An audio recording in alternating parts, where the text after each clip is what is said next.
பொய் சொல்றதுல போட்டி வச்சோம்னா கண்டிப்பா பாகிஸ்தான் பிரைம் மினிஸ்டரா இருக்கட்டும், பாகிஸ்தான் ஆர்மி ஜெனரலா இருக்கட்டும், இவங்க எல்லாம் உலகத்திலேயே நம்பர் 1 வருவாங்க. ஏன்னா அவ்வளவு பொய் சொல்லி தள்ளிட்டு இருக்காங்க. பாகிஸ்தானோட ஐஆர் அத்தாரிட்டிஸ்ல என்ன சொல்றாங்கன்னா, நாங்கெல்லாம் வந்து டெரரிஸ்ட்டை வந்து என்னைக்குமே என்கரேஜ் பண்ண மாட்டோம். டெரரிசம்லாம் எங்க நாட்டில் இல்லவே இல்ல. அந்த மாதிரி எந்த ஒரு கேம்புமே இங்க இல்ல அப்படின்னு தான் சொல்லி பொய் சொல்லிட்டு இருக்காங்க. ஆனா ஒசாமா பின் லாடன் கடைசி எங்க வந்து யுஎஸ் வந்து புடிச்சாங்கன்னு தெரியும். அது பாகிஸ்தானுக்குள்ள வந்து இது சொகுசு பங்களா கூட கிடையாது. அதுக்கு மேல நம்ம இந்தியாலாம் வந்துட்டு நார்மல் பணக்காரங்க கூட அந்த அளவுக்குலாம் பெரிய பங்களாலாம் இருக்க மாட்டாங்க. அவ்வளவு சொகுசா வச்சிருந்தாங்க பாகிஸ்தான் ஒசாமா பின் லாடனை. அப்படிதான் வந்து யுஎஸ்ஏ வந்து பின் லாடனை புடிச்சிட்டு போய் கொன்னாங்க. ஆனா பாகிஸ்தான் வந்து உலகமாக நடிப்பு போடுவாங்க. எங்க கிட்டலாம் அந்த மாதிரிலாம் கிடையாதுங்க. நம்புங்க நம்புங்கன்னு சொல்லி ரொம்ப நாடகம் ஆடுவாங்க. உலக லெவல் ஆக்டிங் கொடுப்பாங்க. ஆனா பின் லேடன் விஷயத்துல எப்படி அவங்க எக்ஸ்போஸ் ஆனாங்களோ அதே மாதிரி இப்பவும் மறுபடியும் எக்ஸ்போஸ் ஆயிருக்காங்க. இப்போ ரீசெண்டா நம்ம இந்தியன் ஆர்மி வந்து ஆபரேஷன் சிந்தூர் அப்படிங்கிற பேர்ல ஒரு ஸ்ட்ரைக் விட்டாங்க. இன்னைக்கு காலையில 1:30 மணிக்கு ஆரம்பிச்சு சும்மா 25 நிமிஷத்துல அவங்க டார்கெட் பண்ண எல்லா அந்த 9 இடத்தையுமே வந்து அடிச்சு முடிச்சிட்டாங்க. 9 ஆர்மி கேம்ப்ஸையும் அடிச்சு முடிச்சிட்டாங்க. அந்த ஆர்மி கேம்ப்ஸ்ங்கிறது வந்து ஆர்மி கேம்ப்ஸ் கிடையாது, டெரரிஸ்ட் கேம்ப் தான் அடிச்சிருக்காங்க. எந்த ஒரு சிவிலியன்ஸையுமே டார்கெட் பண்ணாம அப்படி துணிச்சலா இறங்கி அடிச்சதுல வந்துட்டு யக்கூப் முகல் அப்படிங்கிற ஒருத்தன் வந்து செத்துருக்கான். யக்கூப் முகல் இவன் யாருன்னு பாத்தீங்கன்னா பைலால் டெரர் கேம்புக்கு வந்து இவன் தான் ஹெட். பாகிஸ்தான்ல இவன் வந்து பெரிய கேம்பே வச்சு நடத்திட்டு இருக்கான். அந்த இதுல அட்டாக் பண்ணதுல இவன் செத்து போயிருக்கான். இவனோட ஃபனரலுக்கு வந்து நிறைய பெரிய பெரிய பாகிஸ்தான் அபிஷியல்ஸா இருக்கட்டும், ஆர்மி ஆபீசர்ஸ் ஆகட்டும், போலீஸா இருக்கட்டும், பாகிஸ்தான்ல இருக்கிற பொலிட்டிஷியன்ஸா இருக்கட்டும், எல்லாருமே ஒண்ணு கூடி வந்து இவனுக்கு வந்து அவனோட ஃபனரலை வந்து நடத்தி முடிக்கிறாங்க. அப்படி அதே மாதிரி பாத்தீங்கன்னா மசூத் அசார் அப்படிங்கிற ஒரு இன்டர்நேஷனல் கிரிமினல், இவன் வந்து யுஎஸ்ஏவே வந்து தேடிட்டு இருக்காங்க. இவனோட தலைக்கு வந்து $10 மில்லியன் வந்து ரிவார்டா கொடுக்குறோம் அப்படின்னு அந்த அளவுக்கு ஒரு மோஸ்ட் வாண்டடான ஒரு கிரிமினல். அவனோட ஃபேமிலியில வந்து ஒரு 10 பேர் இறந்துட்டாங்க. அதுக்குமே பாத்தீங்கன்னா இதே மாதிரி பெரிய பெரிய பொலிட்டிகல்ஸா இருக்கட்டும், அதாவது பாகிஸ்தானை சேர்ந்த பொலிட்டிக்கல் மெம்பர்ஸா இருக்கட்டும், பெரிய பெரிய அதிகாரிகளா இருக்கட்டும், எல்லாருமே வந்து ஃபனரலுக்கு வந்து அவங்களோட ஆழ்ந்த இரங்கல்லாம் தெரிச்சுட்டு போறாங்க. இதுல இருந்து என்ன தெரியுதுன்னா, பாகிஸ்தான் வந்து உலகமகா கேப் மாதிரித்தனத்தான் பண்ணிட்டு உலகத்துக்கே வந்து உலகமகா நடிப்பை காட்டிடுவாங்க. எப்படின்னா எங்க நாட்டுல வந்து டெரரிஸ்ட்லாம் நாங்க என்கரேஜே பண்ண மாட்டோம், எங்க நாட்டுல எந்த ஒரு டெரரிஸ்ட் கேம்புமே கிடையாது அப்படின்னு சொல்லி உலகமாக நடிப்பு போடுவாங்க. இப்ப நம்ம வந்து ஆபரேஷன் சிந்தூர் பத்தி பேச ஆரம்பிக்கலாம். அது வந்து இருக்கிறதுலே பிரேவான ஒரு அட்டெம்ப்ட். கடந்த ஒரு 51 வருஷத்துல இல்லாத அளவுக்கு இந்தியா வந்து இந்த அளவுக்கு இறங்கி பூந்து அடிச்சிருக்காங்க. பாம் எல்லாம் வந்து பிளாஸ்ட் பண்ணி இது வரைக்கும் இந்தியா வந்து அவ்வளோலாம் பெருசா அடிச்சது கிடையாது எந்த ஒரு நாட்டையுமே. இப்போ 50 வருஷத்துக்கு அப்புறம் இப்பதான் ரொம்ப ஓவரா இறங்கி அடிக்க ஆரம்பிச்சிருக்காங்க. இதுவே வந்து ஒரு பெரிய ஒரு ஆச்சரியமான ஒரு விஷயம் தான். ஏன்னா அப்பாவே இந்தியன் டூரிஸ்ட்டை வந்து கொண்டுட்டு போன அந்த டெரரிஸ்ட்டை எப்படியாவது பழி வாங்கியே ஆகணும் அப்படின்னு சொல்லி ஒட்டுமொத்த இந்தியாவுக்கிட்டையும் வந்து பெரிய வேவ் இருந்துச்சு. அந்த வேவ் அடங்குறக்குள்ளேயே அடிச்சு முடிச்சிட்டாங்கிறது வந்து ஒரு பெரிய விஷயம் தான். ஏன்னா நான் என்ன நினைச்சேன்னா இப்படியே பேசிட்டு பில்டப் கொடுத்துட்டே விட்டுருவாங்க, அப்படியே இந்த விஷயம் விட்டுருவாங்கன்னு நினைச்சேன். ஆனா எல்லாத்தையுமே தாண்டி இந்தியா வந்து ஒரு பெரிய சம்பவமா பண்ணியிருக்காங்க. மற்ற எல்லா நாடுமே இப்போ ரியலைஸ் பண்ணியிருப்பாங்க இந்தியா வந்து சும்மா விட மாட்டாங்க. அவங்கள அடிச்சா 10 மடங்கு திருப்பி கொடுத்துருவாங்க அப்படிங்கிறது வந்து எல்லா நாடுக்கும் தெரிஞ்சிருக்கும். முக்கியமா சைனாக்கு தெரிஞ்சிருக்கும். ஏன்னா இதை நான் சொல்றேன்னா சைனா தான் வந்து பாகிஸ்தானுக்கு பின்னாடி இருந்து எல்லாத்தையும் பண்ணிட்டு இருக்காங்க. ஏன்னா இப்போ ரீசெண்டா யூஎஸ்ஏக்கும் சைனாக்கும் வந்து டேரிஃப் வார் போயிட்டு இருக்கு. அந்த டேரிஃப்லாம் வந்து அதிகமா இருக்குங்கிறனால யூஎஸ் கம்பெனிஸ் பெரிய பெரிய ஆப்பிள் கம்பெனி, மைக்ரோசாஃப்ட் இவங்கெல்லாம் வந்துட்டு அங்கிருந்து இந்தியாவில் வந்து இன்வெஸ்ட் பண்ண போறாங்க. சைனால இருக்கிற நிறைய பிளான்ஸையுமே கூட இங்க வந்து இன்செர்ட் பண்றதா நிறைய பேச்சு போயிட்டு இருக்கு. அதனாலதான் வந்துட்டு சைனா வந்து மறைமுகமா பாகிஸ்தானை தூண்டி விட்டு இந்த மாதிரி வேலையெல்லாம் இந்தியாவை அட்டாக் பண்ணா இந்தியாவில் வந்து பீஸ்ஃபுல் இருக்காது, யாரும் வந்து இன்வெஸ்ட் பண்றதுக்கு பயப்படுவாங்க அப்படிங்கிற அந்த ஒரு மைண்ட் செட்ல தான் வந்துட்டு இந்த மாதிரி வேலையெல்லாம் பண்ணிட்டு இருக்காங்க. ஏன்னா இப்ப பாகிஸ்தான்ல வந்துட்டு யாருமே இன்வெஸ்ட் பண்ண மாட்டாங்க. ஐடி கம்பெனி, ஐடி செக்டார்ஸ் யாருமே வர மாட்டாங்க. ஏன்னா நாடு உருப்படியா இருந்தா தானே, நாடு வந்து பீஸ்ஃபுல்லா இருந்தா தானே அங்க வந்து நிறைய இன்வெஸ்ட் பண்ணுவாங்க. ஆனா அங்க பாகிஸ்தான்ல வந்து எதுவுமே இல்லை, எந்த ஒரு டெவலப்மெண்ட்டே கிடையாது. Full and fully army based government மட்டும் தான் நடந்துட்டு இருக்கு. அதனாலதான் அங்க அது வந்து இன்னுமே டெவலப் ஆகாமே இருக்கு. நம்ம வந்து கிட்டத்தட்ட அழியிற தருவாயில தான் இருக்குது பாகிஸ்தான். இப்போ அதே மாதிரி தான் இந்தியாவே மாத்தணும் அப்படின்னு சொல்லி சைனா வந்து பின்னாடி இருந்து தள்ளிட்டு இருக்காங்க பாகிஸ்தானை.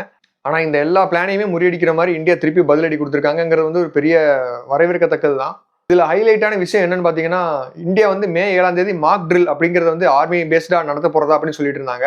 அதாவது இந்தியன்ஸ்லாம் வந்து எப்படி வந்து பங்கருக்குள்ள ஒழிஞ்சுக்கணும், அந்த மாதிரி ஒரு சேஃப்டி ட்ரில்லாம் நடத்துறதா பிளான் பண்ணிட்டு இருந்தாங்க.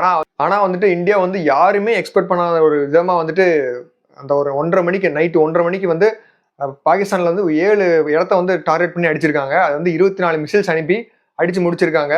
கண்டிப்பா மோடிக்கு வந்து ஒரு பெரிய அப்ரிசியேஷன் கொடுத்து ஆகணும். ஏன்னா அவர் தான் பின்னாடி பூஸ்ட் பண்ணது. இந்த சிந்தூர்ங்கிற பேர் வச்சதே வந்து அவரு தான். இது எதை பேஸ் பண்ணி வச்சிருக்காங்கன்னு பாத்தீங்கன்னா, இப்போ அந்த பகல்காம் அட்டாக்ல வந்துட்டு எல்லா ஹஸ்பண்டையும் கொன்னாங்கல்ல, அதனால வந்துட்டு அந்த பெண்களுக்கு வந்து அந்த அதுக்கப்புறம் அவங்க குங்குமம் வைக்க முடியாது. அதனால வந்துட்டு அந்த குங்குமத்தை பேஸ் பண்ணி தான் ஆபரேஷன் சிந்தூர் அப்படிங்கிற பேரே வச்சிருக்காரு.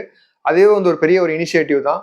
அதே மாதிரி இந்த தாக்குதல் நடந்ததுக்கு அப்புறம் நிறைய சிவிலியன்ஸ் வந்து பாதிக்கப்பட்டிருக்காங்க அப்படின்னு சொல்லி பாகிஸ்தான்ல இருந்து நிறைய இன்ஃபர்மேஷன்லாம் வர ஆரம்பிச்சது. எல்லாமே பொய் தான். ஆனா ஏன்னு பாத்தீங்கன்னா, நம்ம இந்தியன்ஸ் வந்து எந்த ஒரு சிவிலியனுமே டார்கெட் பண்ணி அடிக்கவே இல்லை. எந்த ஒரு பொதுமக்களுக்குமே டேமேஜ் ஆகக்கூடாதுங்கிற ஒரு நோக்கத்துல தான் இறங்கி அடிச்சிருக்காங்க. அவங்க ஒன்லி டார்கெட் வந்து யாருன்னு பாத்தீங்கன்னா டெரரிஸ்ட் தான். அதையும் பண்ணிட்டாங்க, அது சக்சஸ்ஃபுல்லாவும் பண்ணிட்டாங்க. அதான் நீங்க பாத்தீங்களா இந்த ஃபனரெல்லாம் அதெல்லாமே செத்ததை வந்து டெரரிஸ்ட் தான். அவனுக்குலாம் ராஜ மரியாதை கொடுத்து அவங்களோட குணத்தை அடக்கம் பண்றாங்க. அதுதான் பாகிஸ்தான். இதுதான் பாகிஸ்தானோட லட்சணம். சொல்றது எல்லாமே பொய். உலக நாடுகள்லாம் இதை வந்து நம்பணும் அப்படிங்கிற நோக்கத்திலேயே தான் இன்னமும் தெரிஞ்சிட்டு இருக்காங்க. ஆனா எல்லாமே எக்ஸ்போஸ் ஆயிடுச்சுங்கிறது வந்து இன்னும் அவங்களுக்கு புரியாமையே இருக்கு. திருப்பி பொய் மேல பொய்யா சொல்லிட்டு இருக்காங்க. என்னதான் இருந்தாலும் பாகிஸ்தானை வந்து இந்த பாகிஸ்தான்ங்கிற நாட்டையே வந்து தப்பு சொல்லிட முடியாது. ஏன்னா பாகிஸ்தான்ல வந்து இன்னசென்ட்டான மக்கள் வந்து அத்தனை கோடி பேர் இருக்காங்க. அங்க இருக்கிற மோசமான விஷயமே அங்க இருக்கிற அந்த ராணுவமோ அப்புறம் வந்து அந்த பொலிட்டிஷியன்ஸ் தான். பிரைம் மினிஸ்டரும் மெயினா, அப்புறம் வந்து டிஃபென்ஸ் மினிஸ்டரா இருக்கட்டும், இந்த மாதிரி மினிஸ்டர்ஸ் தான் சேர்ந்து எல்லா சதியும் பண்ணிட்டு இருக்காங்க. அவங்களால மட்டும்தான் அந்த நாடே வந்து பின்னாடி போயிட்டு இருக்கு. முன்னேறதுக்கான எந்த ஒரு சாத்தியமே இல்லாம பண்ணிட்டு இருக்கானுங்க. அங்க இருக்கிற இன்னசென்ட்டான மக்கள்லாம் வந்து எல்லாருமே வந்து வேற வழி இல்லாம தான் வாழ்ந்துட்டு இருக்காங்க. எல்லாத்தையும் ஜீர்ணிச்சுட்டு. ஏன்னா வேற வழி இல்லை. இப்போ அந்த இன்னசென்ட்டான மக்கள்லாம் வந்துட்டு கவர்மெண்ட் அகைன்ஸ்டாவோ இல்ல ராணுவத்துக்கு அகைன்ஸ்டாவோ பேசினா அவங்களை இழுத்து வச்சு வாயில சுட்டுருவாங்க. இதுதான் அவங்க கிட்ட இருக்கிற ஒரு பெரிய பயமே. அந்த பயத்தை தான் இவங்க வந்து இன்வெஸ்ட் பண்ணி இந்த மாதிரி ஒரு மோசமான நாடா மாத்தி வச்சிருக்காங்க. ஒரு சுடுகாடாவே மாத்தி வச்சுட்டானுங்க. அதே மாதிரி பாகிஸ்தான் ஆர்மி வந்து என்னைக்குமே இந்தியன் ஆர்மி கூட டைரக்டா மோதுறதே கிடையாது. இந்த மாதிரி அப்பாவியான டூரிஸ்டா இருக்கட்டும், அப்பாவியான ஒரு சாதாரண பொதுமக்கள், காஷ்மீர் மக்கள் அவங்கள மட்டும் தான் கொன்னு இந்த மாதிரி அவங்களோட பலத்தை காமிப்பாங்களே தவிர என்னைக்குமே டைரக்டா மோதுறதுக்கு தில்லே கிடையாது. ஏன்னா என்னைக்குமே வந்துட்டு பாகிஸ்தானோட ஆர்மியும் சரி, அவங்க வந்துட்டு என்னைக்குமே இந்தியாவோட ஆர்மிக்கு ஈடே ஆக மாட்டாங்க. இந்தியாவோட ஆர்மி வந்து அவ்வளோ பவர்ஃபுல். நீங்க நினைச்சு கூட பார்க்க முடியாத அளவு பவர்ஃபுல்.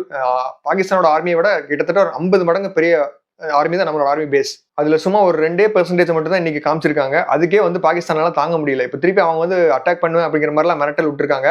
அதுக்கப்புறம் நம்ம மினிஸ்டர்ஸ்லாம் வந்துட்டு என்ன சொல்லியிருக்காங்கன்னு பாத்தீங்கன்னா, இன்னொரு தடவை பாகிஸ்தான் திருப்பி எங்களை அட்டாக் பண்ணா அது வந்து பெரிய வார்ல கொண்டே முடியும். பாகிஸ்தான் கூட வந்து அதுக்கப்புறம் நினைச்சு கூட பார்க்க முடியாத அளவுக்கு தோல்வியை சந்திப்பாங்க.